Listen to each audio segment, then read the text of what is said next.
Gracias a los que se están conectando, en unos minutitos empezamos. Vamos a dar unos segundos más para que se sigan conectando.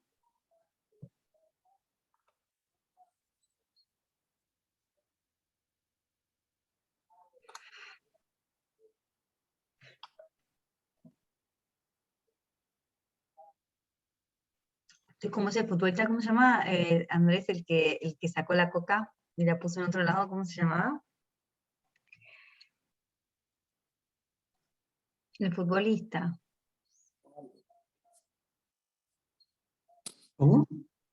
¿Te acuerdas del futbolista que en una cosa de prensa sacó la coca y con Coca-Cola? Ah, ¿Cómo era? Cristiano Ronaldo. Ah, Ronaldo, Cristiano Ronaldo, está igual, promocionando la coca. Ya.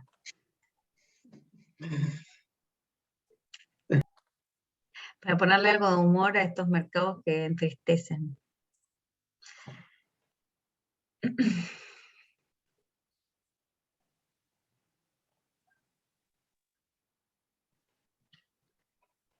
Bueno, empezamos, ¿o no? Bueno, en nombre de Credit Corp Capital le damos a todos la bienvenida. Hoy estamos ahí con todo el equipo, con Andrés Cereceda, que es el team leader de Chile, Samuel Carrasco, nuestro economista jefe, y también el resto del equipo de acciones para hablar un poquito de lo que está pasando y contarles cuál es la estrategia que estamos jugando en este minuto de tanta incertidumbre política. Así que vamos a dar comienzo siempre con la parte macro, después seguimos con un poco la parte de estrategia y nos focalizamos ahí en sector por sector. Así que te paso la palabra, Andrés. Digo, Samuel, en realidad. Dale, ok. Voy. Hola a todos, buen día. Andrés, si pasamos a la siguiente, por favor. Respecto al contexto macro, básicamente seguimos viendo que las expectativas de crecimiento para este año se siguen corrigiendo al alza. Si anteriormente en las diversas encuestas estábamos en torno a no, en la anterior, si estábamos en torno a un 9-10% más o menos, esto en lo reciente se corrige, estamos ya más bien cercanos al 11%. Andrés, en la lámina anterior, por favor.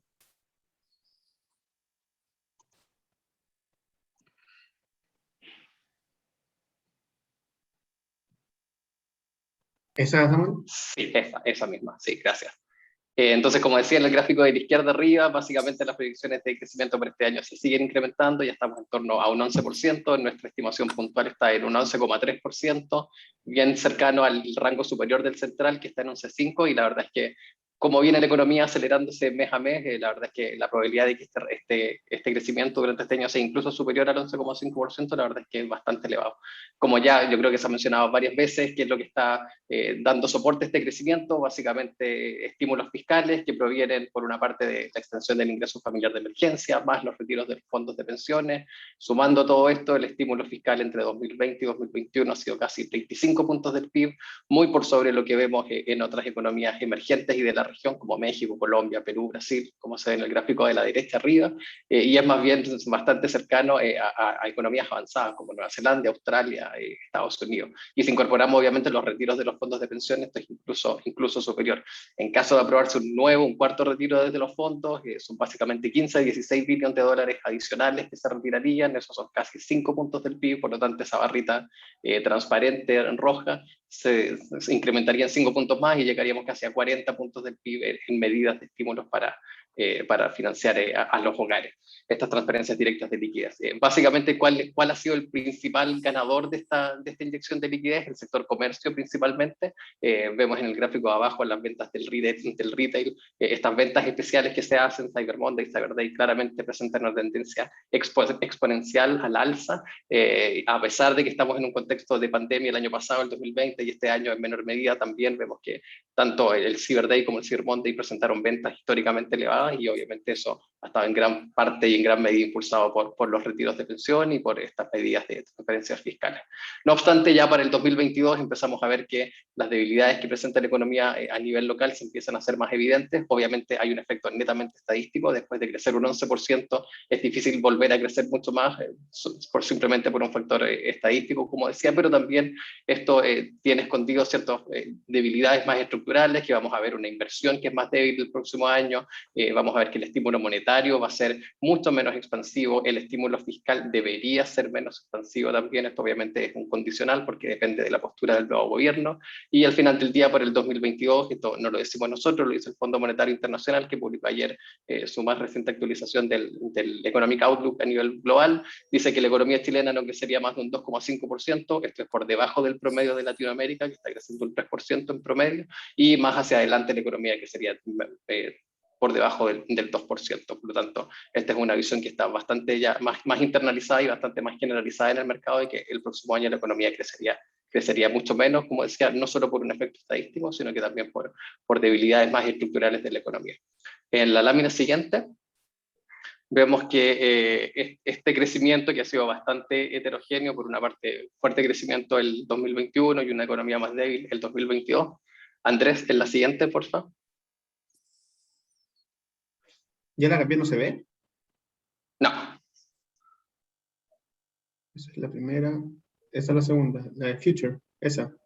Esa, sí, esa misma.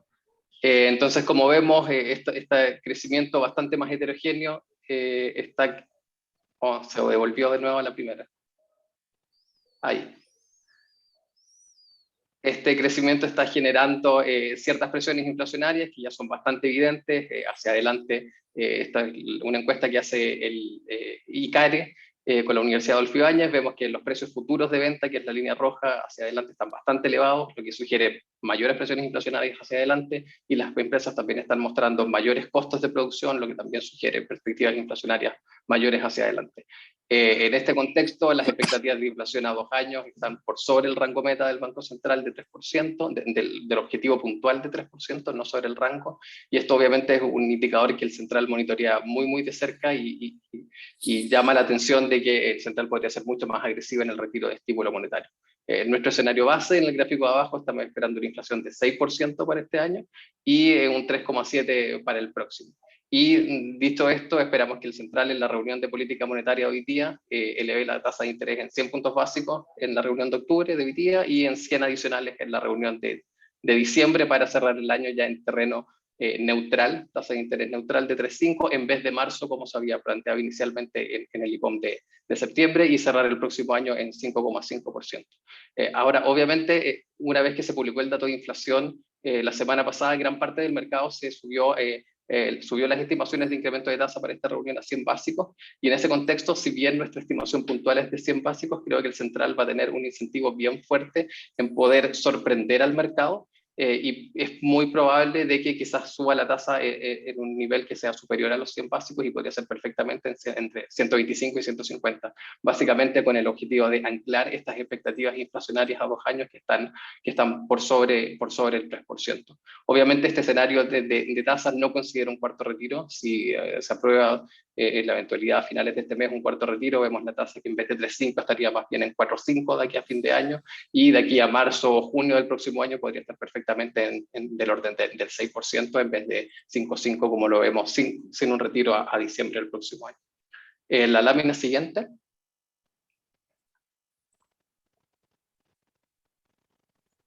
Ahí ya la cambié. Sí, ahí la veo, gracias.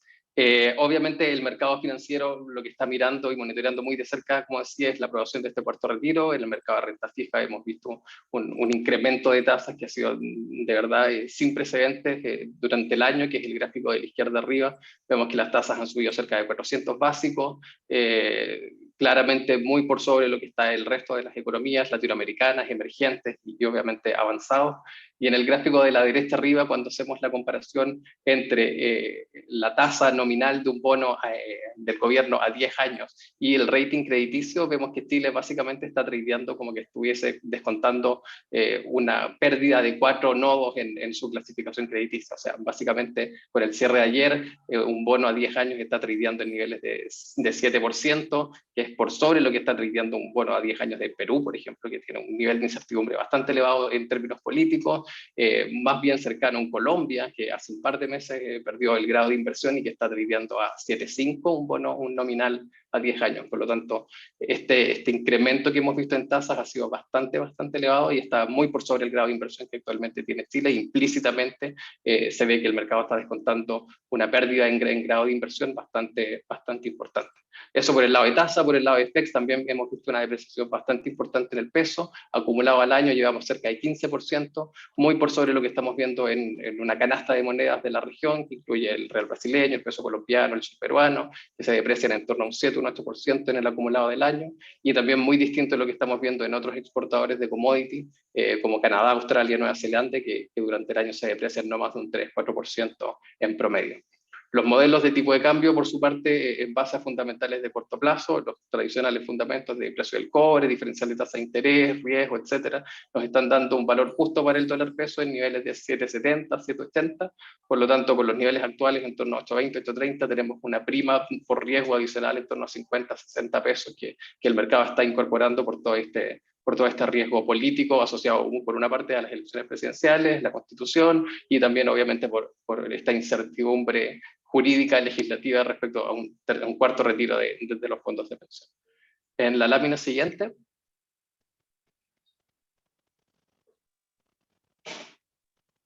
vemos todavía que hay un escenario político bastante incierto. Hace un par de meses veíamos que había una carrera presidencial relativamente estrecha entre Boric y Sichel, donde no había más de 5 puntos de diferencia entre los dos candidatos. Vemos que desde la línea vertical, que es básicamente el primer debate, vemos que las preferencias por Sichel caen de manera importante. Si antes estaba en torno a un 23, 24%, hoy en día, según la última cadena, está en más de un 10%. La gráfica de la izquierda arriba no es una encuesta en particular, sino que es un promedio móvil de distintas encuestas, con todas con el mismo nivel de ponderación, cosa de no darle preferencia a una encuesta por sobre otra, y lo que se muestra en general es que Boric sigue liderando la carrera presidencial con sobre el 20% de las preferencias. En el margen tiende a caer un poco, pero sigue siendo el que va claramente en primer lugar.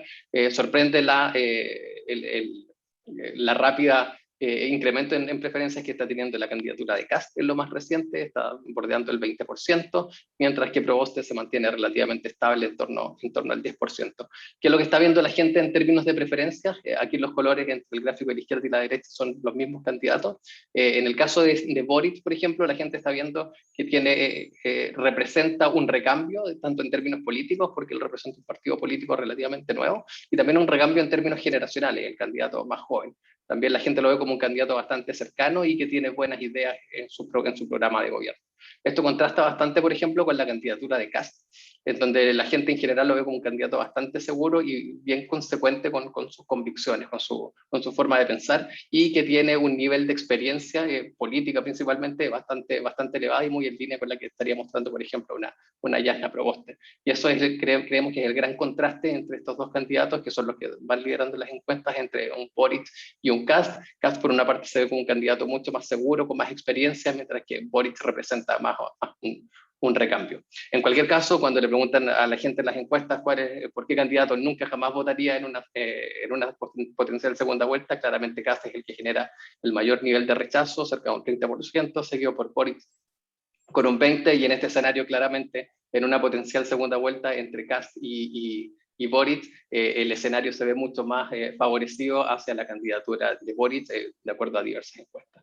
Obviamente todo este contexto mantiene la incertidumbre política relativamente elevada, bastante por sobre lo que estamos viendo en otras economías avanzadas, en donde la incertidumbre ya tiende a declinar, como se ve en el gráfico abajo a la derecha. Y finalmente, en la última slide, No, ahí, digamos, quería hacer un comentario un poco de lo que los clientes nos estaban preguntando hoy. Hoy hay dos cosas que están moviendo un poquito el mercado y los inversionistas que están monitoreando. Uno es entender en profundidad el plan económico de Boric, porque dado un poco este escenario que se está planteando en una segunda vuelta entre Boric o Kast o Boric y Proboste, la verdad es que la probabilidad de que no gane Boric es más baja, ¿no? Entonces, quieren saber un poquito cuál va a ser la agenda política y la agenda económica de Boric. Hay muchas preguntas respecto a eso. Y la segunda pregunta importante es si creen que, dado que estamos en medio de un proceso constituyente, Boric en el fondo terminaría sus 4 años de mandato o tendría que al final retirarse antes, con lo cual el nivel de incertidumbre sería aún mayor porque uno define una agenda política y juega en función de eso, toma decisiones en términos de acciones, y si eso cambia en 2 años, generaría más incertidumbre. Nosotros creemos que dado un poco la cercanía que tiene en términos, digamos, de ideología con la Asamblea Constituyente, hay una probabilidad más alta de que si sale Boric efectivamente como presidente pueda terminar los 4 años de mandato. Pero es algo que va a seguir monitoreando y que va a ser clave para entender si al final estos planes que plantea el candidato Boric se pueden llegar a concretar.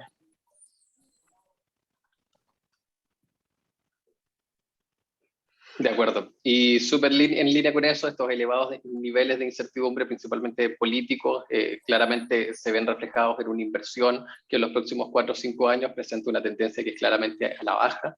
Lo que principalmente sostiene la inversión en los próximos años es la inversión minera y obras públicas, pero el resto de las inversiones, pensando principalmente en el sector real estate, inmobiliario, energía y el resto, que es principalmente transporte, comunicaciones, entre otros, presenta claramente una tendencia a la baja en términos de inversión esperada para los próximos años.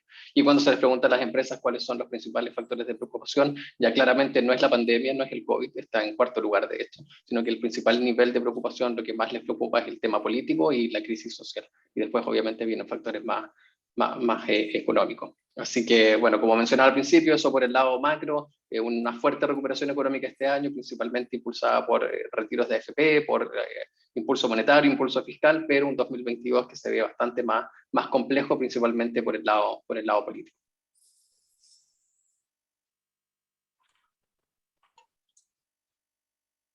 Bueno, pasando al mercado local, la verdad es que si vemos el performance reciente, vemos que durante septiembre la bolsa mostró nuevamente un desempeño negativo, cayendo un 7% en dólares y un 3% en pesos chilenos, un poco retomando la tendencia negativa de los últimos meses, luego como de este veranito de San Juan que vimos durante agosto.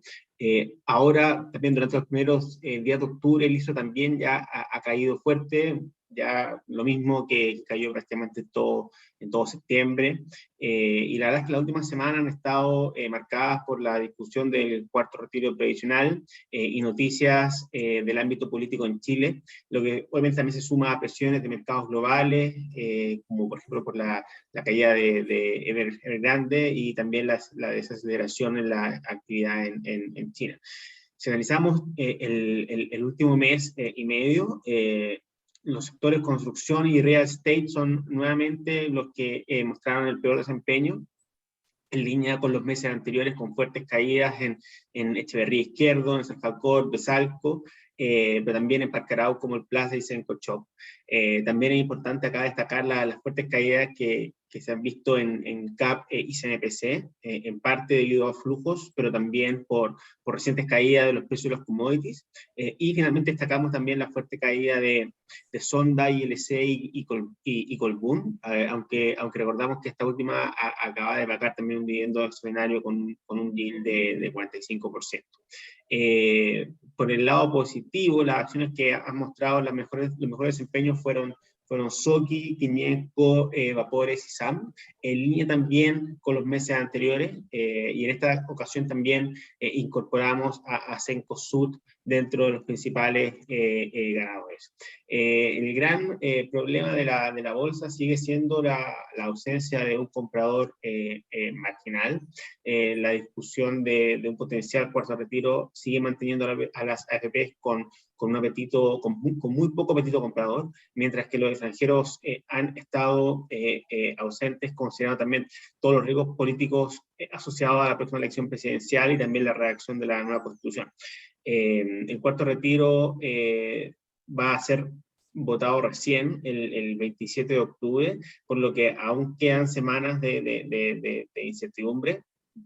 Y la verdad es que si bien el desenlace de esta discusión es incierto, sí lo vemos como un evento binario en el caso de que, dado que como que en caso de que se rechace esta propuesta, posiblemente veremos una tendencia alcista de corto plazo, que bueno, quizás no va a ser tan sustentable o sostenible, me refiero debido un poco a las presiones por el lado político, pero sí un poco si es que se llega a aprobar, tampoco descartamos caídas adicionales del IPSA, a pesar de que un poco de que las variaciones parecen ya haber tocado piso. Y un poco en esta línea, quiero mostrar esto acá. La verdad es que nosotros publicamos recientemente nuestro Anden Investor Guide con estimaciones nuevas para 2022, y la verdad es que cuando publicamos esto hace un mes atrás, las variaciones estaban en 10.5 veces PU, pero el mercado ha seguido cayendo. Hoy día estamos ahí, como se muestra, en 9.7 veces PU,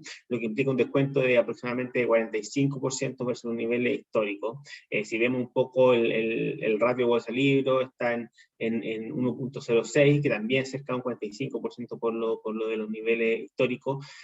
Dados un poco, no es raro que veamos tantas anuncios de recompra de acciones por parte de las compañías. Solamente como recordatorio, hasta ahora ya hemos visto anuncios por el lado de Conchitoro, de Cencosud, de Antac Chile, de SK, de Grupo Security e ILC.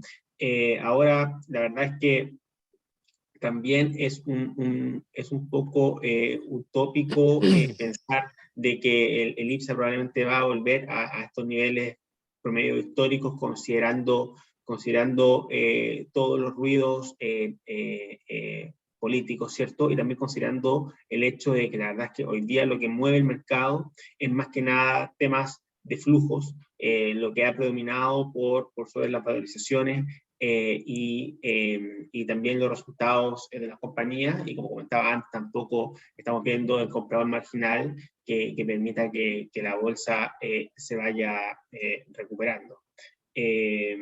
A nivel de utilidades, la verdad es que el próximo año, con estas nuevas estimaciones que publicamos recién, estamos esperando que las utilidades caigan un 6% aproximadamente de cara a 2022, lo que se explica principalmente por menores precios de celulosa y de iron ore, pero también por una alta base de comparación para los retailers y las bebidas, dado que nuestro escenario base actual considera una reducción del consumo durante el segundo semestre del próximo año.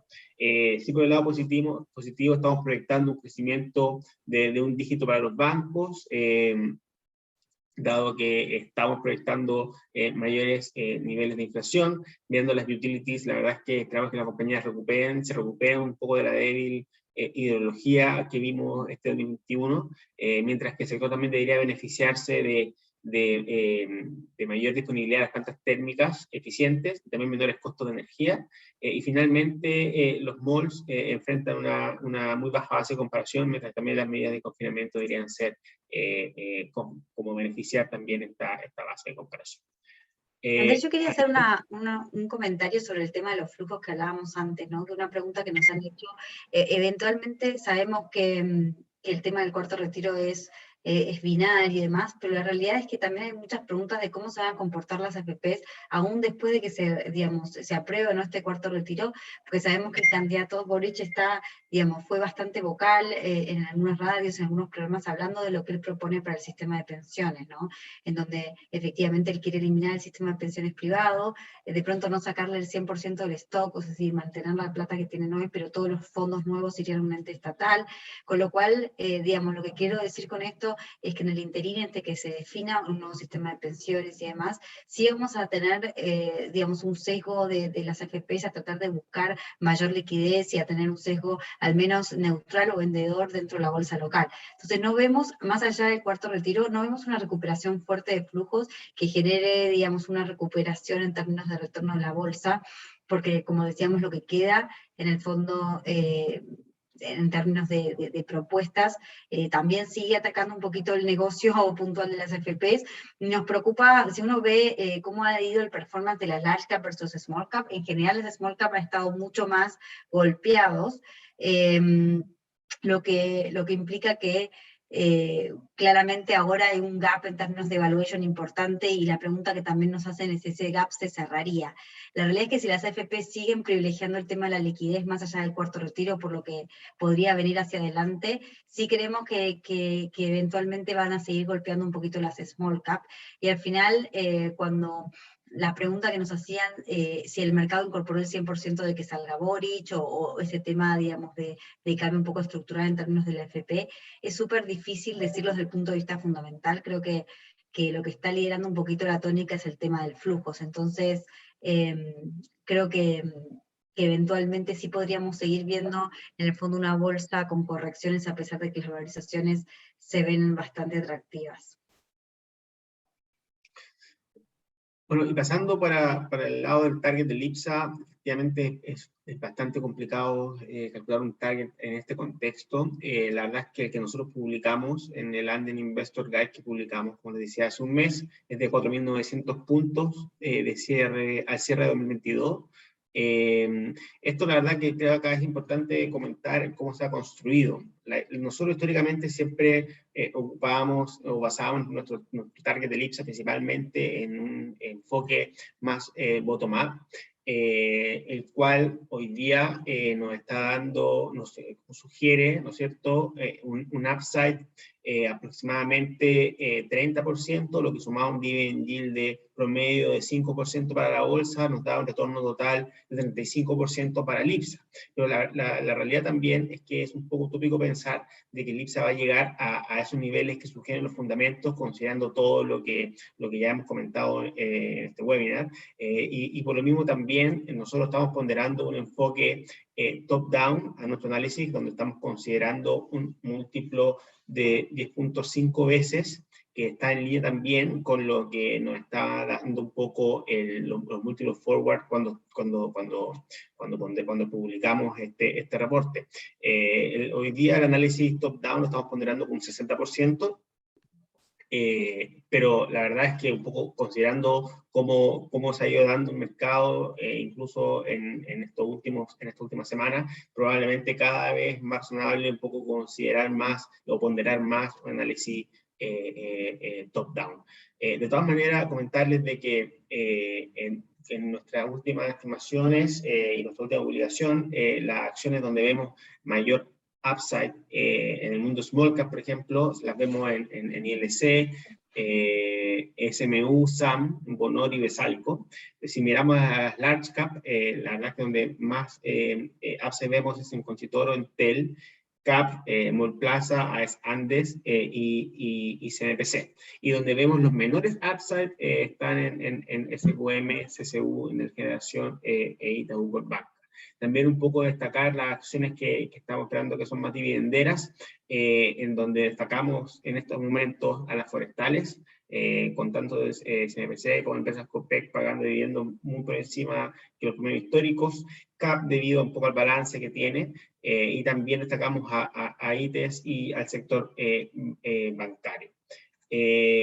Ahora, pasando un poco al tema... Ahí no estamos, perdón, el tema de los dividendos, no estamos incluyendo los dividendos extraordinarios que se anunciaron post de esto, que fue el caso de Quimienco, se anunció en Entel, en Cencosud. En el fondo hay varias compañías que no estaban incorporados a estos dividendos que estarían pagando ahora, ¿no? Bueno, Cencosud de hecho, digamos, pagó hoy. Sí. Bueno, en este contexto final, un poco lo que nosotros seguimos sugiriendo un poco lo mismo que meses pasados, de ser selectivo, ¿no es cierto?, buscar más oportunidades de corto, pero también algo que nos han preguntado mucho en nuestras recientes reuniones con inversionistas, es un poco que dado que hoy día los flujos son un poco lo que domina el mercado, que las valoraciones y que las perspectivas de resultados, la verdad es que no estamos moviendo tanta la acción, ¿qué hacer, ¿cierto? Y un poco pensamos que hoy día el grupo de acciones que es más como importante ver probablemente, o por dónde refugiarse, probablemente son acciones dividenderas, también en acciones en donde las AFPs puedan tener una menor exposición, ¿cierto? No estén como relativamente más cortas, porque es un poco, también te asegura un mayor refugio si es que continúa los flujos de salida, ¿cierto? Y finalmente también acciones que puedan estar más expuestas al dólar, ¿cierto? Y también a los mercados internacionales, como puede ser, por ejemplo, el caso de Conchitoro, ¿cierto? Que incluso se beneficia mucho con la reciente depreciación del tipo de cambio. Mirando un poco a nivel sectorial, estamos más optimistas en el sector de real estate, ¿cierto? Un poco por la menor restricción de movilidad y porque esperamos una recuperación fuerte del sector. En el caso de retail y el sector de bebida, también, porque ambos se benefician un poco de este exceso de liquidez, y especialmente ahora entrando en temporada de resultados del tercer trimestre pronto, en donde sí al menos es un periodo de tiempo en donde los inversionistas sí están viendo un poco más los números de las compañías, probablemente si que ganan sorpresas positivas por ese lado, como ha sido el último trimestre, también puede de alguna manera beneficiar a las acciones del sector. También en los bancos, considerando un poco las fuertes alzas como estaba viendo por el lado de la inflación, y el sector forestal, pero que si bien está trazando a valoraciones históricamente bajas, nuestra preferencia un poco relativa se da más por el lado de los dividendos, como comentaba antes. Si estamos un poco más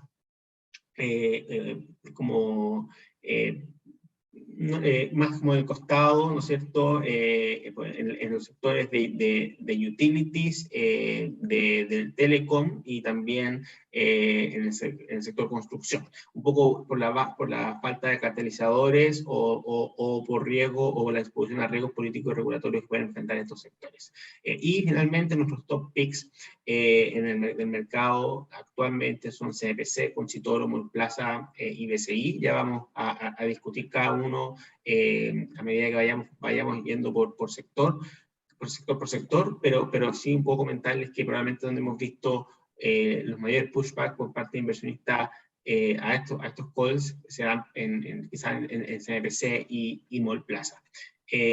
Solamente para terminar, acá mostrar un poco los cambios de recomendación que hicimos en este Andean Investor Guide, con BCI que la subimos a comprar, CCU que la bajamos a subponderar, Colbún que la bajamos a mantener, Copec que la subimos a comprar, Chile que la subimos a comprar, Falabella que la bajamos a mantener, Forus e Indisa que en el caso de Forus retomamos cobertura, Indisa iniciamos cobertura, ambas con una recomendación de comprar, y Ripley que la bajamos a mantener.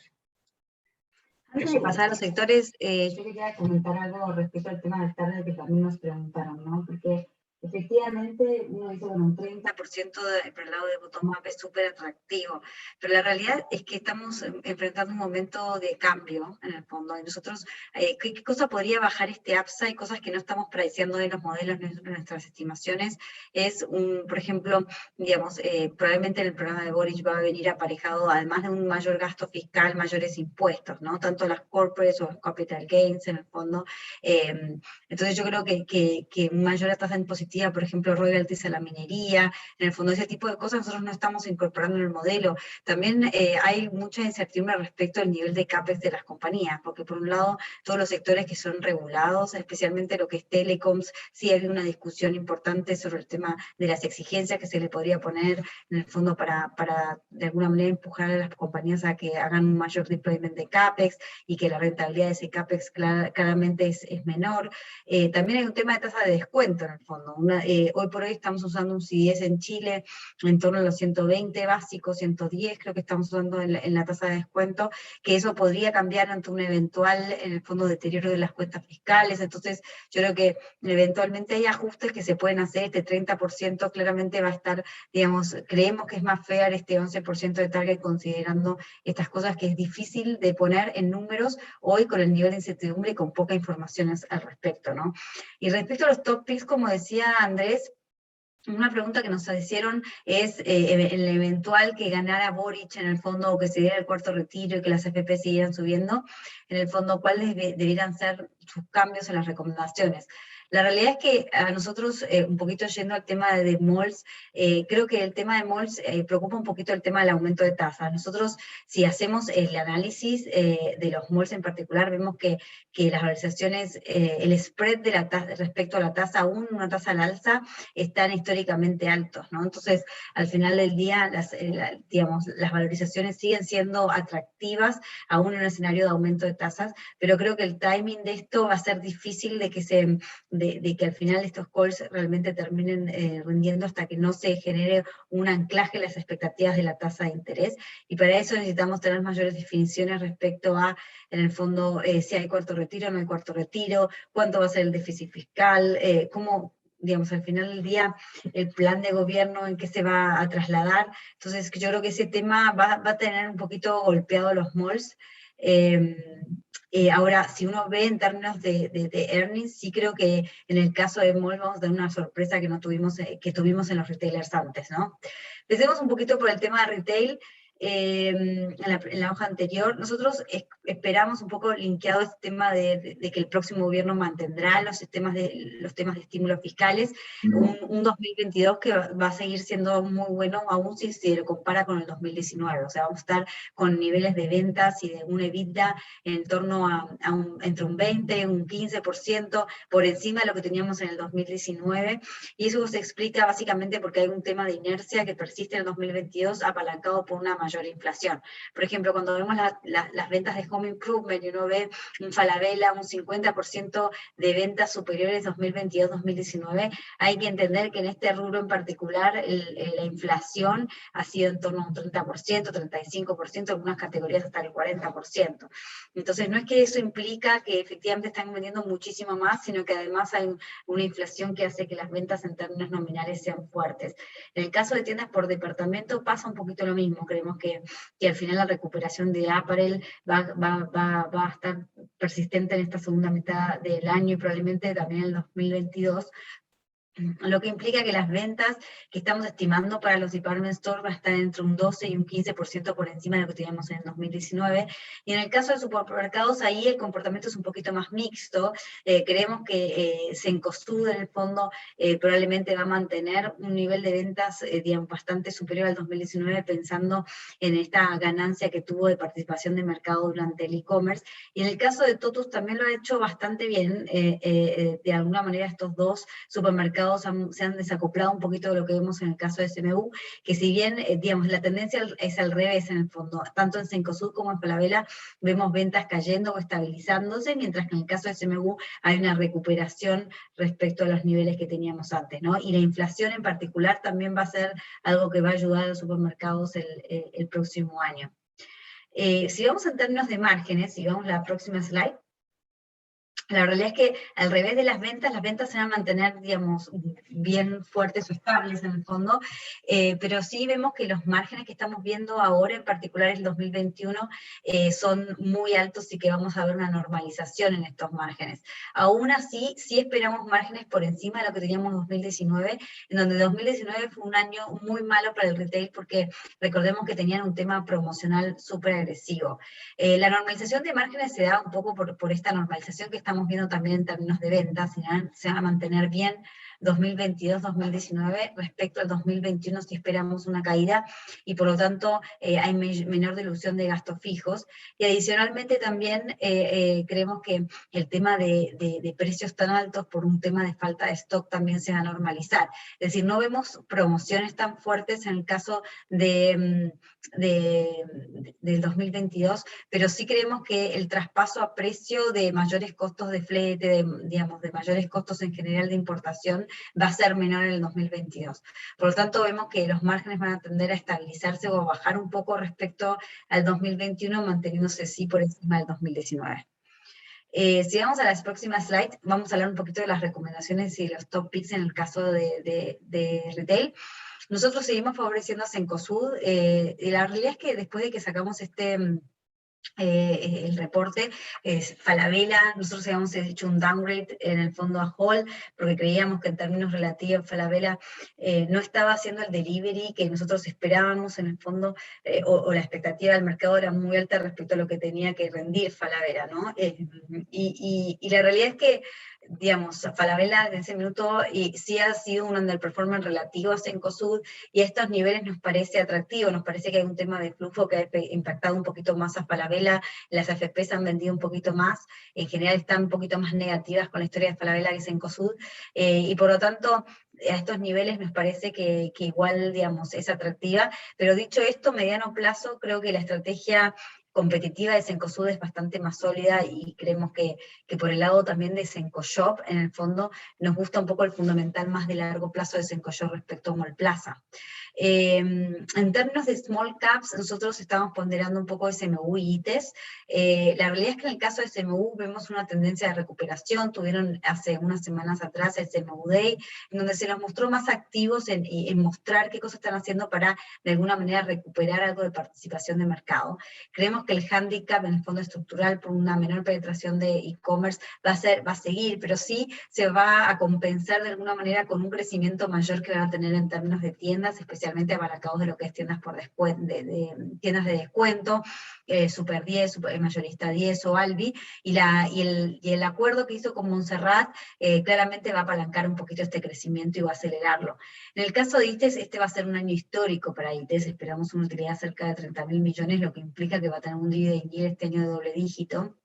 Y la verdad es que la compañía lo ha hecho súper bien en términos relativos, aún sin ser el pionero en términos de e-commerce, ha tenido una penetración y ha podido mantener unos buenos niveles de venta durante la pandemia.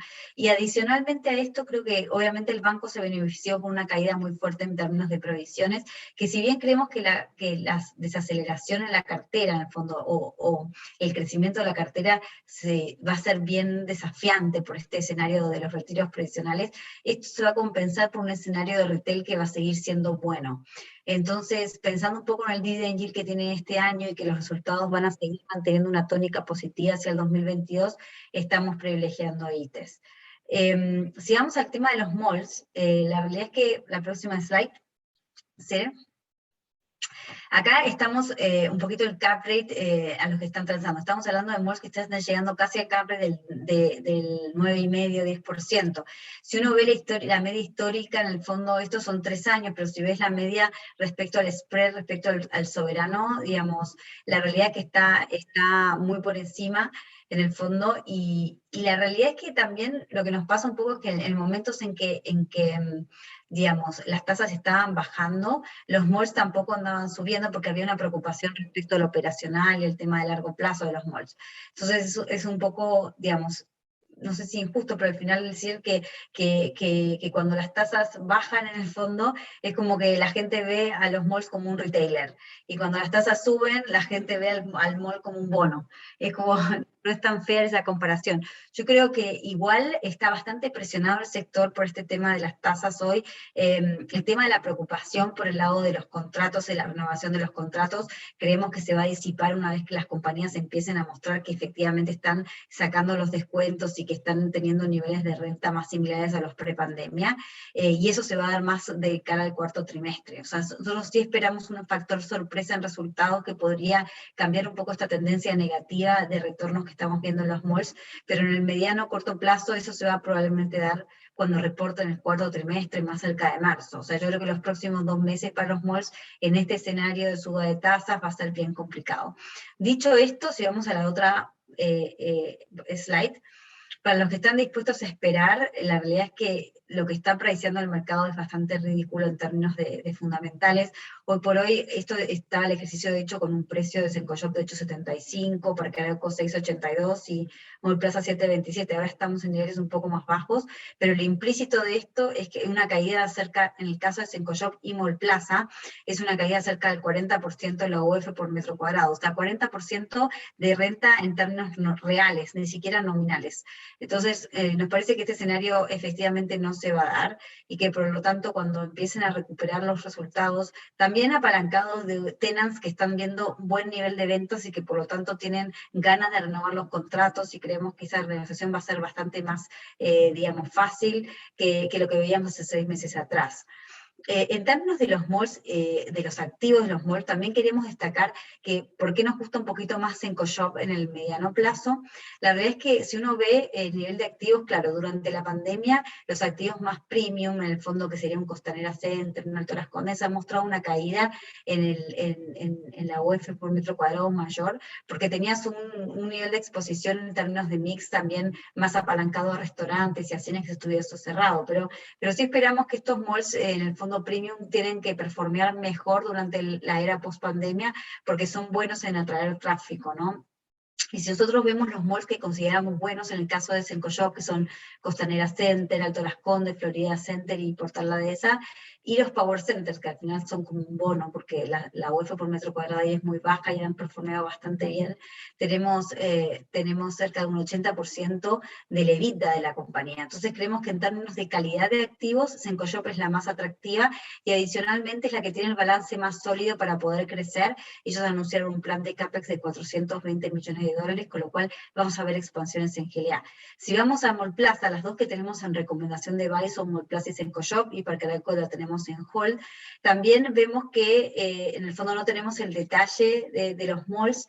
En el fondo Mallplaza lo que nos gusta un poquito es el nivel de valuation y que tiene un balance menos apalancado, es decir, en el sentido de que Parque Arauco sí la vemos más complicada por el lado del balance y es una compañía que tiene mayor exposición a Perú, lo que complica un poco el escenario porque estamos viendo que en el caso de Perú, en el fondo, por la tasa de descuento y una web, un tipo de cambio más depreciado en términos nominales, en el fondo probablemente te contribuya menos, ¿no?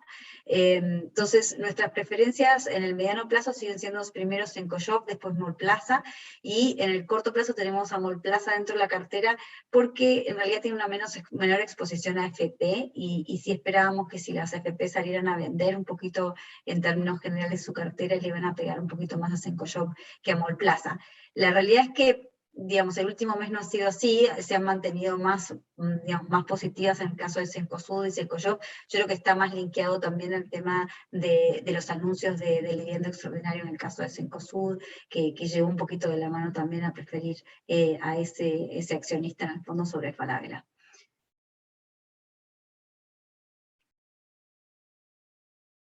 ¿Sigamos para adelante?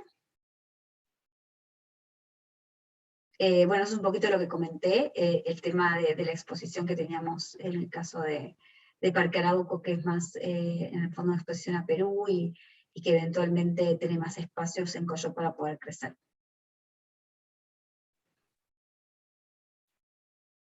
Gracias, Caro. Bueno, por el lado de las bebidas, hemos mantenido un view bastante positivo en el sector, ya que consideramos que el exceso de liquidez en Chile favorece bastante a todas las compañías del sector, mientras que también estamos al tanto de que es una de las compañías con menos riesgo regulatorio, adicional a que ante la discusión de un cuarto retiro de los fondos de pensiones, pueden ser las menos impactadas, dado que los fondos se encuentran corto en estas compañías.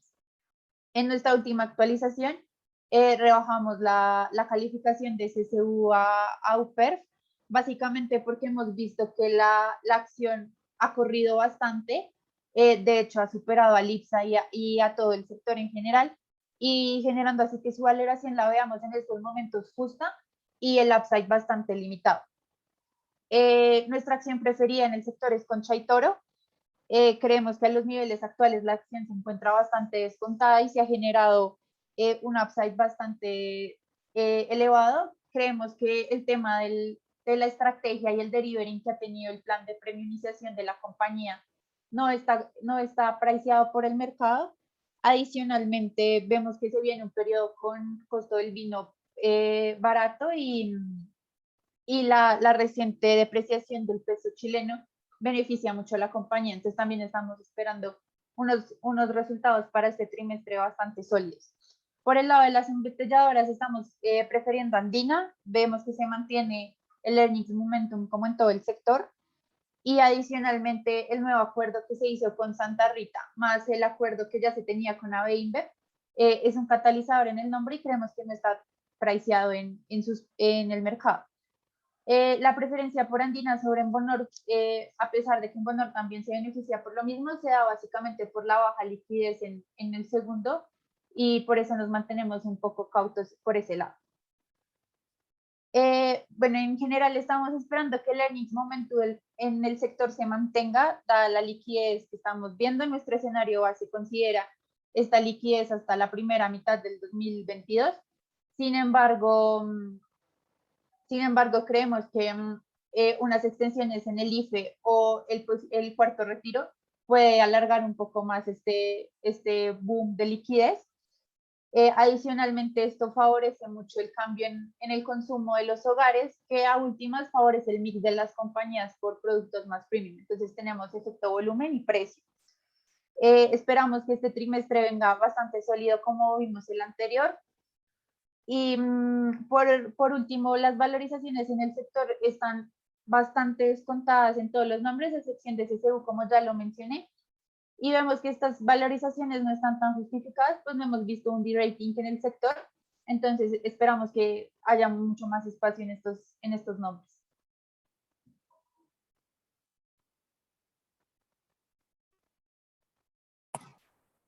Perfecto, muchas gracias, Carol.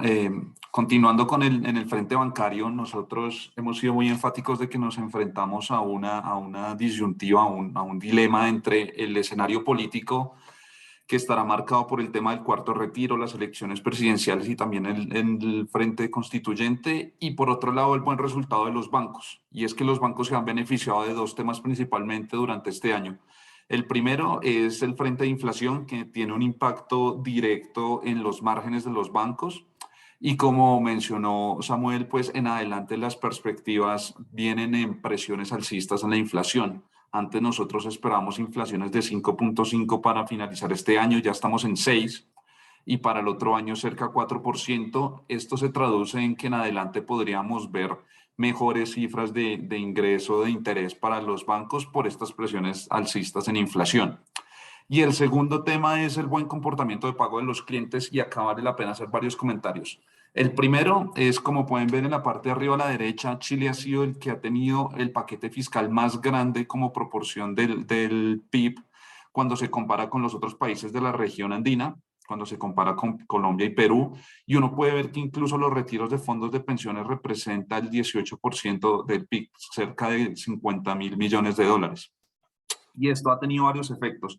El primero es que los hogares tienen alta liquidez y por ende el comportamiento de pago de los clientes ha sido bastante sólido. Si vemos la gráfica de abajo a la izquierda, vemos que el costo de riesgo y el NPL, o sea, el indicador de cartera vencida a 90 días, está en mínimos históricos, y en un escenario de alta liquidez en adelante, esto podría seguir siendo positivo. Lo que estaríamos viendo en adelante son costos de riesgo controlados, también previos a los niveles vistos previo a la pandemia, y también indicadores de calidad de cartera sólidos. Y por el otro lado, por el lado de las empresas, hay que reconocer y hay que recordar que a través de los programas FOGAPE y FOGAPE Reactiva, la banca desembolsó cerca de 18.000, 19.000 millones de dólares, siendo también el paquete de créditos garantizados más grande incluso en Latinoamérica.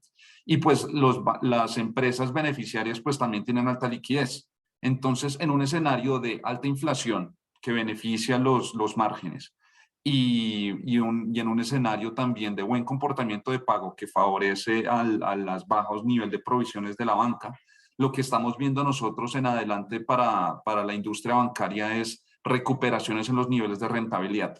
Incluso estamos llegando a estimar utilidades récord en los bancos para este año con utilidades incluso por encima de lo que se veía previo a la pandemia, rentabilidades también igual o superiores a los que se veía previo a la pandemia, lo cual es bastante positivo porque el mensaje acá claro es, pareciera que la pandemia fue simplemente un one-off, algo de un año para la industria, mientras que en otros países sí la recuperación puede ser un poco más gradual, puede ser un poco más lenta, entonces para los bancos es bastante positivo estos números. El tema y el reto directamente para la banca es el crecimiento de cartera, porque con este nivel de liquidez en hogares y empresas, pues la demanda por crédito se sustituye, no hay tantas necesidades de crédito y por ende la demanda y la recuperación de este portafolio de créditos va a ser mucho más gradual. Un eventual cuarto retiro de los fondos tiene varios efectos. En el lado positivo es, claro, más presiones inflacionarias, también mejores condiciones de pago para los clientes, es decir, que el buen comportamiento de pago se mantiene, pero por el lado negativo es que la demanda se ve mucho más presionada y la recuperación puede ser más gradual. Esto no es tan positivo porque en adelante pues la banca igualmente necesita crecer y más que todo en los segmentos que les permite tener mayores giro, mayor rendimiento como es la cartera de consumo que se contrajo fuertemente durante la pandemia.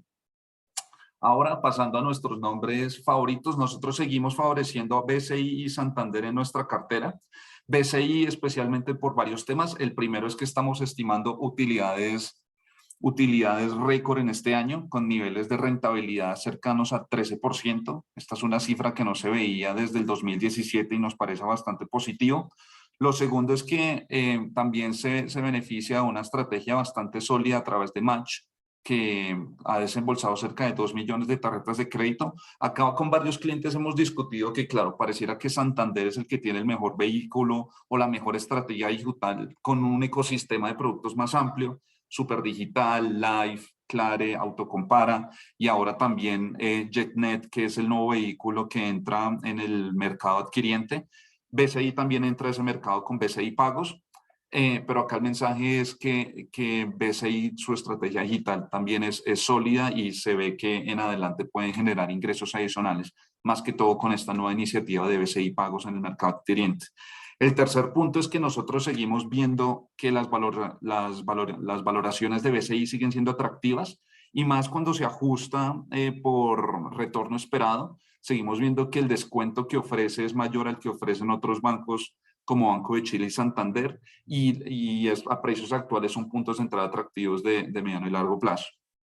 Y por último, uno de los puntos que también nos parece relevante mencionar es que BCI con su sucursal o con también los negocios que tienen en Estados Unidos a través de CNB en Florida, que representa 26% de la cartera y también cerca de 30% de la utilidad neta, nosotros nos parece que esa exposición es relevante considerando pues la incertidumbre política que se puede estar generando en el mercado local. Entonces, evidentemente para la banca en adelante se vienen resultados bastante sólidos, incluso hoy deberían reportar todos los bancos resultados a septiembre para ver realmente el desempeño en el tercer trimestre y nosotros seguimos favoreciendo a BCI y Santander en nuestra cartera de trading. Eso sería todo por el lado bancario. Bueno, brevemente por el lado de los acciones más de commodity, la verdad es que hoy día a nivel local estamos favoreciendo el sector forestal, principalmente por dividend yields más altos, ¿cierto? Ambas compañías pagando dividend yields cercanos al 6%, estos niveles en parte explicado por los precios, pero también explicado también por los mayores pagos extraordinarios que están haciendo este año. Y la verdad es que a pesar de que la acción, ya de que los precios de celulosa un poco estén a la baja, la verdad es que incluso considerando precios con caída hasta el 2022, estamos viendo valorizaciones en mínimo histórico. Entonces la verdad es que sí estamos viendo un poco un punto de entrada que se ve bastante atractivo. En estas dos compañías, la verdad es que a nosotros nos gustan ambas, tanto CMPC como Copec, ambas las tenemos con una recomendación de comprar. Probablemente nuestra preferencia relativa por CMPC en estos momentos se debe solamente a un tema de que las AFP están mucho más largas en Copec que en CNPC, y un poco eso nos hace pensar de que en un escenario de flujo de salida probablemente CNPC se ve un poco más más protegida, ¿cierto? Por el lado de SQM, la verdad es que si bien el momentum de resultado es bueno, la verdad es que nosotros estamos viendo un upside bastante limitado, si es que consideramos los fundamentos de largo de la compañía, que al final es un poco lo que están mirando los inversionistas a nivel mundial, ¿cierto? Para este sector, en donde ya las posiciones de corto como que no son muy relevantes. Y la verdad es que, ¿por qué no le pusimos una recomendación de subponderar a SQM a pesar del bajo upside que le estábamos dando a la compañía? Es porque la verdad, la realidad es que es una compañía que se mueve un poco independiente del resto del mercado local, ¿cierto? Se mueve mucho más alineada con todo lo que es la industria de litio, y la verdad es que de todas maneras es una acción que ha quedado un poco rezagada frente a sus comparables, como Albemarle, el Tianqi, Liven, etc. Entonces, la verdad es que también pensar, considerando de que es la acción que más pesa el índice, con un 17%, estar como completamente fuera del PEL es más riesgoso, ¿cierto? La verdad es que en nuestro escenario base tampoco nosotros estamos viendo mucho upside al alza en términos de fundamento, porque nosotros ya estamos considerando que la compañía hace uso del total de la cuota que tiene acordada con la Corfo, ¿cierto? Pero los cambios que sí hicimos acá fue que un poco bajamos nuestra renovación, la probabilidad de renovación del contrato después del 2030, que históricamente nosotros teníamos cerca del 100%, y hoy día ya la bajamos a 50% en este escenario actual. Y también lo otro que hicimos fue un poco aumentar los royalties de cara a un potencial nuevo contrato. Acá la verdad es que obviamente está una acción que el tema político le pega bastante. Yo creo que es la razón de por qué ha quedado rezagada frente a sus peers, sobre todo considerando que al final la verdad es que una acción que está súper eficiente, y que además ha ido mostrando un crecimiento súper agresivo, ¿cierto? Adelantándose al resto de la industria en un escenario en que la demanda está creciendo un 40% anual. Entonces, la verdad es que desde el punto de vista de cómo lo ha hecho el management, creo que es una compañía que ha hecho muy buen trabajo, pero por el lado de la acción, como les decía, sí creo que a nivel fundamental está un poco dopada, y que a nivel político también se ve, también probablemente hoy día el escenario es menos favorable. Creo que también es razonable pensar de que puede haber algún tipo de negociación entre la compañía y la Corfo, dado este escenario actual, y que probablemente puedan haber negociaciones para probablemente aumentar un poco los royalties antes de que termine el actual contrato con el 2030.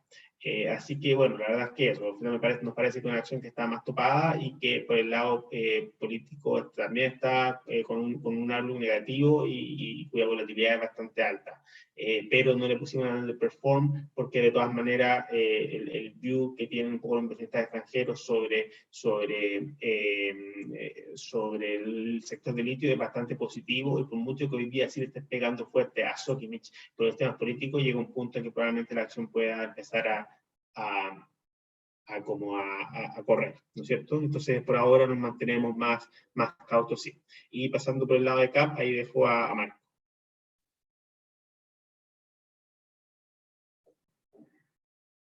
No te escuchas. Ahí sí. Ahí sí. Sí. No, por el lado de CAP decidimos sacarlo este mes de la cartera, porque esperamos que todavía haya volatilidad en el corto plazo, principalmente por las restricciones que está imponiendo el gobierno en China. Hoy día, de hecho, ya supimos, se formalizó un poco el anuncio de las restricciones que esperan, que van a imponer a partir del 15 de noviembre por los próximos 5 meses, donde ellos esperan que plantas acereras reduzcan la producción en un 30%, quizás más, con el objetivo de, ellos tienen este target de dejar la producción de acero flat respecto a 2020 para este año, y eso significa una caída en la producción de acero de un 10% este segundo semestre. Entonces, vamos, por lo menos todos los próximos, esto es dentro obviamente este plan que anunciaron hoy día, está en línea con este programa de reducir las emisiones, principalmente en el invierno, un programa para reducir la contaminación durante este periodo, los próximos 5 meses, y eso obviamente va a presionar los precios del Iron en los próximos meses. Entonces, de hecho, hoy día estamos viendo caer los futuros en un 10% del Iron Ore para principios de 2022. Entonces, si China sigue con estas restricciones, probablemente vamos a ver un mercado del Iron Ore en superávit la primera mitad del próximo año, y eso va a presionar los precios del Iron Ore y probablemente van a bajar de los $100. Entonces, por eso, a medida que estas restricciones sigan estando ahí, vamos a ver una presión vamos a ver volatilidad en el precio de la acción y producto de la presión en los precios del Iron Ore. Ahora, nosotros mantenemos nuestra recomendación de compra porque, como ven ahí, las valorizaciones están muy descontadas, y creemos que estas restricciones se van a empezar a relajar luego del invierno en China, y una vez también se solucione todo el tema del impacto lo que se está viendo en el mercado inmobiliario. Entonces, a medida que China empieza a sostener, digamos, la industria inmobiliaria en China, y también se relajen las restricciones a la producción de acero, esperamos que esto se estabilice, y a los precios actuales de CAP nos parece que la acción está muy descontada. Pero por eso también decidimos sacarlo por lo menos este mes de la cartera. Creemos que va a haber volatilidad en el corto plazo por estas restricciones que se están anunciando en China, y deseamos ver esa volatilidad en el precio del Iron Ore. Esa es la visión. No sé si... Aprovechar también que hay una pregunta relacionada también a CAP, ¿no? No sé si la puedes ver en la parte de preguntas, Sí. Marco. Una vez acá la compra, claro, que Invercap anunció esta compra, asumen una dirección alcista. No, bueno, como les comentaba recién, no creemos que esto se vaya sobre los 120 en el corto plazo por las restricciones que hay en China en los próximos 5 meses. Es difícil que en este invierno, digamos, en China, veamos un precio del Iron Ore subiendo sobre los 120. De hecho, como ven, los futuros ya están en 115, probablemente eso van a ir bajando.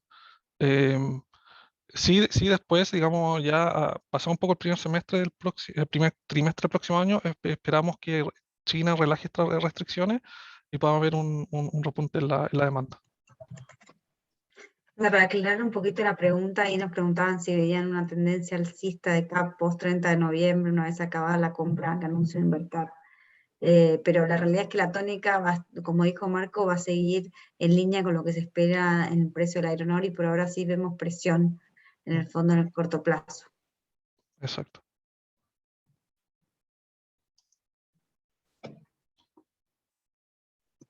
Bueno, buenos días a todos. Perdón por no prender la cámara, estoy enfrentando algún problema acá con la tecnología, pero en términos del sector utilities, la verdad, seguimos bastante cautos en general en el sector. La primera razón, como hemos visto en el último tiempo, que mostramos un poco en este slide, la hidrología, ¿no? Tanto en el corto plazo, como ha sido un poco la tónica de este año, como en el largo plazo. Si uno ve un poco la tendencia que mostramos un poco acá, solo para el caso de Enel Generación Chile, para simplificar un poco, pero realmente en los últimos 15 años hemos visto una disminución bastante marcada en términos de los factores de planta, y en nuestra última actualización efectivamente estamos poniéndonos incluso más conservador que antes en términos de la generación de la planta hidroeléctrica hacia el futuro. La próxima lámina, por favor.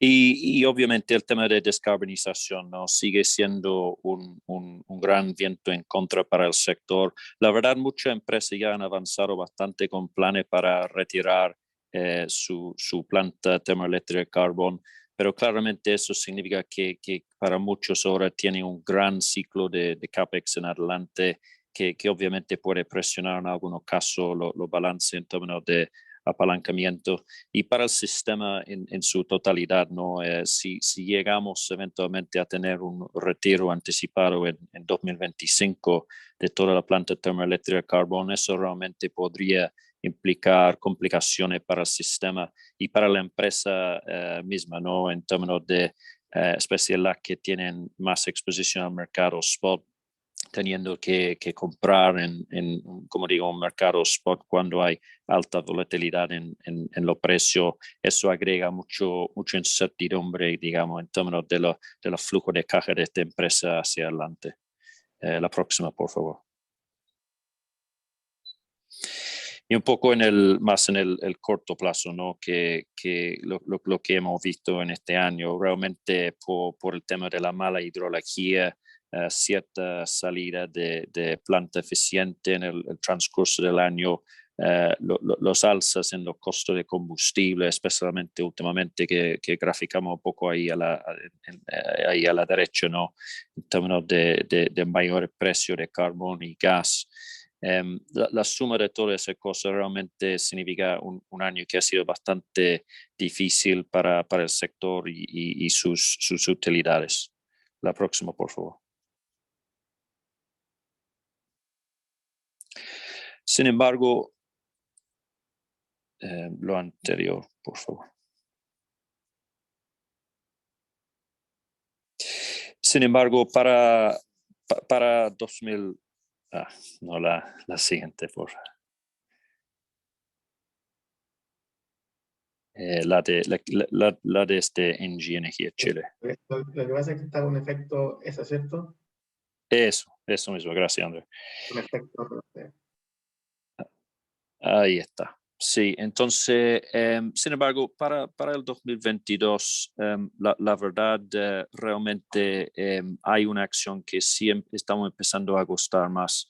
Eso es Engie Energía Chile, ¿no? Efectivamente, creemos que en el corto plazo probablemente no necesariamente va a tener un muy buen desempeño, por eso no lo hemos incluido en nuestra cartera recomendada para este mes.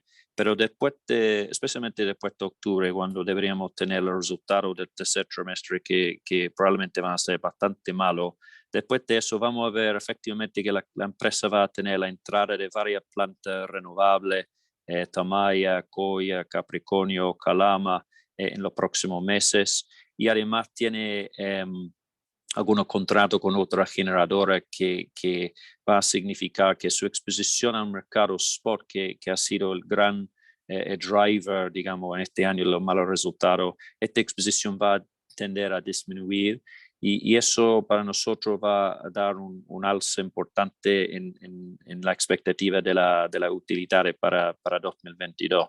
Entonces, realmente lo que estamos viendo es que dado que la empresa ya está transando a niveles bastante descontado, ¿no? Entre 3.5 veces evita ahora. Realmente uno tiene que empezar a pensar que efectivamente hay que tener un D-rating aún mayor para justificar los niveles actuales hacia adelante. Entonces, a la medida que la empresa realmente va haciendo bien el delivery en términos de hacer el startup de este nuevo proyecto, creemos que eso podría actuar como un catalizador para dejar mucho más certeza en la mente de la inversionista de crecimiento de la utilidad en el próximo año, que estimamos nosotros entre 15 y 20%, lo cual realmente creemos que podría impulsar la acción.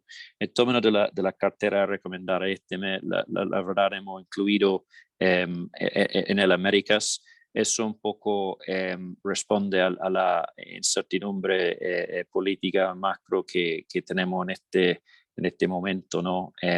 Básicamente en el caso de Enel Américas, si bien no vemos tanto upside en términos de valorización en comparación con otras acciones, sí vemos que dado su nula exposición a negocio en Chile, recordemos que está básicamente en Brasil, Argentina, Chile, en Perú, pero en Colombia y Perú. Eso significa que podría actuar un poco como un refugio para especialmente para inversionistas locales. Entonces, creemos que para este mes, quizá el próximo mes, podría ser una buena acción, por lo menos tener una postura más even weight en una cartera de acciones hoy en día. Eso por mi lado, André.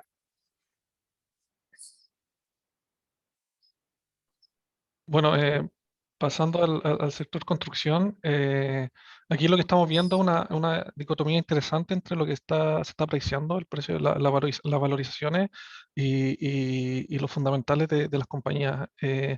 Como ven ahí algunas métricas del sector construcción, hemos visto una recuperación. Obviamente ya no hay restricción a la movilidad, los proyectos se pueden ejecutar normalmente, no creemos que eso vuelva a ocurrir. Los indicadores de confianza están en terreno positivo, inclusive los proyectos que definieron cronograma también aumentó, como está ahí en 61.000 millones de dólares para los próximos 5 años.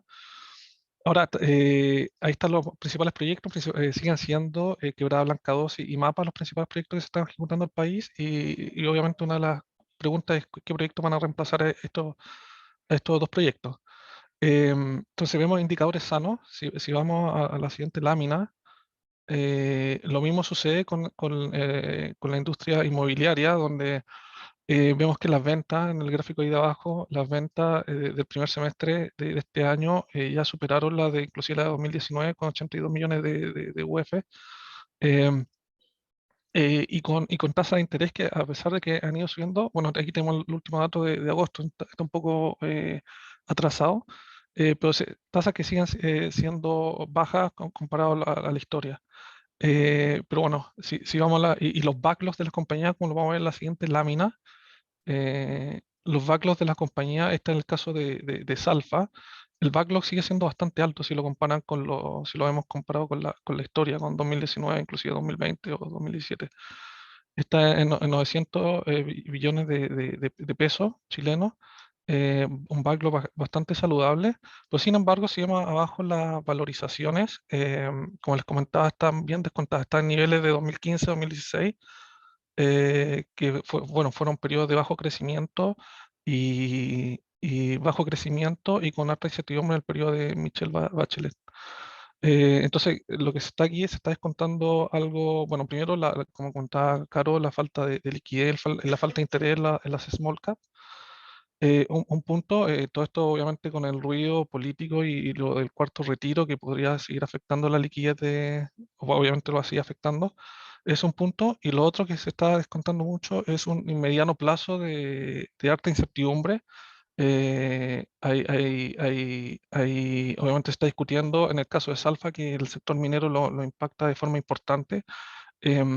Hay proyectos de royalty que podrían detener la inversión en ese sector.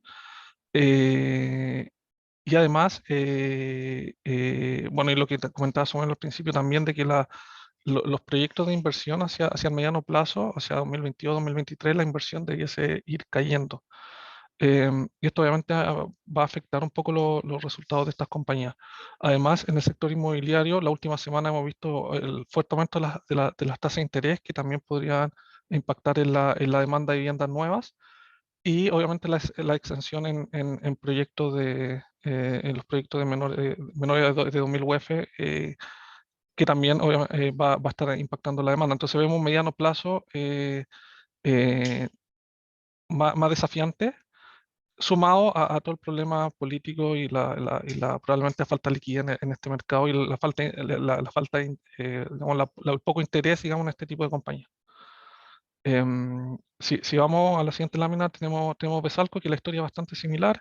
Vemos que las acciones ahí en el gráfico de abajo también están bastante descontadas en niveles similares, igual que en el caso de Salfa, año 2015-2016, pero con niveles de backlog bastante elevados y con proyectos que se están ejecutando. Por lo tanto, es la misma historia donde vemos un mediano plazo un poco más complicado, y eso creo que es lo que se está incorporando en las valorizaciones. Eso es del sector construcción. No sé, el siguiente es Telecom. Bueno, en el caso de Telecom, los resultados se han visto beneficiados por la alta liquidez también en el mercado. La venta de equipo fue récord este año y eso también impulsó los márgenes de estas compañías.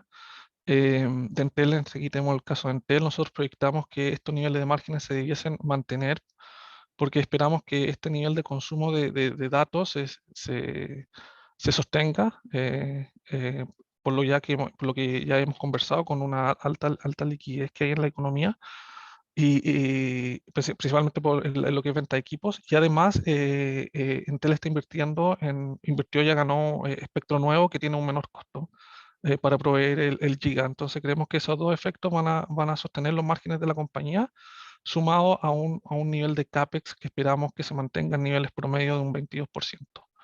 Y además con Perú convergiendo a márgenes de largo plazo, un 26%, que un poco está en línea con lo que uno debe esperar en Perú y con la tecnología que tiene la compañía en Perú.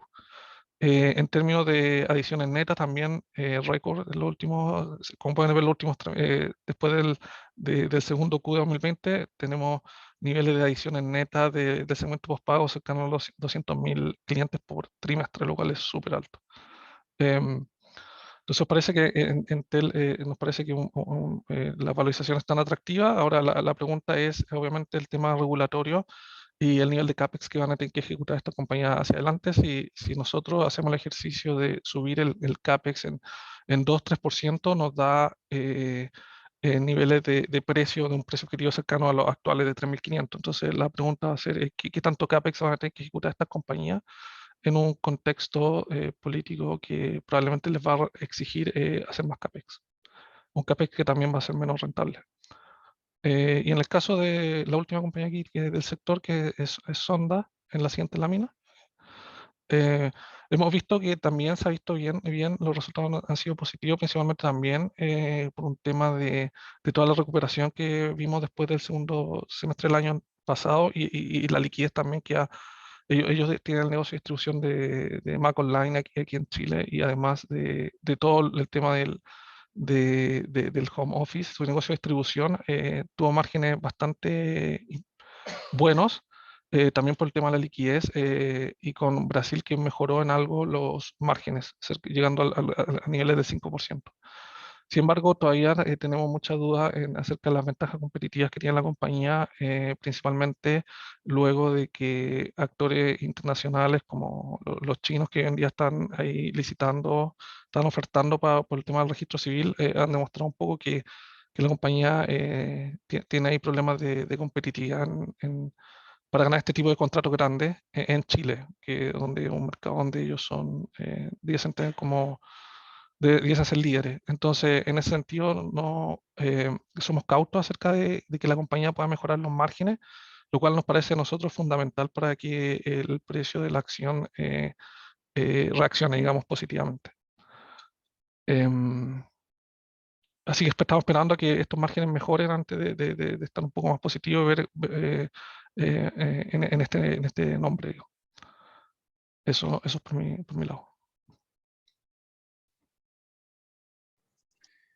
Bueno, y para terminar, pasamos rápido a la cartera recomendada, donde, como comentamos antes, hicimos solamente un cambio este último mes, sacamos a CAP y la reemplazamos por Enel América, y la verdad es que esta salida un poco de CAP, como decía Marco antes, responde un poco a las perspectivas más negativas con el precio del hierro, y todos los ruidos en China, lo que nos hace pensar de que no vamos a ver un rebote en el corto plazo. Y por el lado de Enel América, si bien las valuaciones nos parecen fair a estos niveles, desde un punto de vista fundamental, me refiero, si pensamos que es una buena alternativa para alinearnos un poco más al índice local, lo que es un poco importante considerando la alta volatilidad de la bolsa.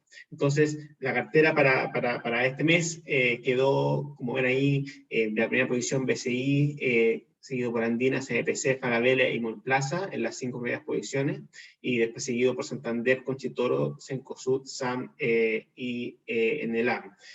Como pueden ver en la tabla abajo, durante el último ciclo de la cartera que consideró todo septiembre y los primeros días de octubre, ambas carteras tuvieron un rendimiento levemente inferior al índice local, ambas cayeron un 7%, versus el IPSA que cayó efectivamente un 6%. Acá lo que nos pegó en el relativo fue la alta exposición a CAP, a Mallplaza y BCI, y también la nula exposición a papeles como Sokimich, Engie Energía Chile y Colbún, que estuvieron bastante bien, y esto sí ciertamente impactó en nuestra cartera. Mientras que los mejores desempeños relativos de los nombres que teníamos nosotros seleccionados los vimos por el lado de SAM, Cencosud, Santander, Andina y Conchitoro. Eso sería por nuestro lado. La verdad es que esta vez nos expandimos, nos alargamos un poquito más, dado que, como comenté antes, habíamos sacado el Anden Investor Guide con todos nuestros nuevos precios objetivos y estimaciones para el 2022 de toda la cobertura, y por ende creímos que era necesario en esta ocasión, más que ir como por temas especiales como lo hacemos recurrentemente, pasar por sector para ir pudiendo comentar nuestros views, ¿cierto? Entonces, bueno, ya llevamos una hora y media, así que disculpen por lo largo de que fue esto. No sé si alguien tendrá alguna pregunta. Yo le puedo esperar unos segundos para ver si llega algo, y si no, lo dejamos hasta acá.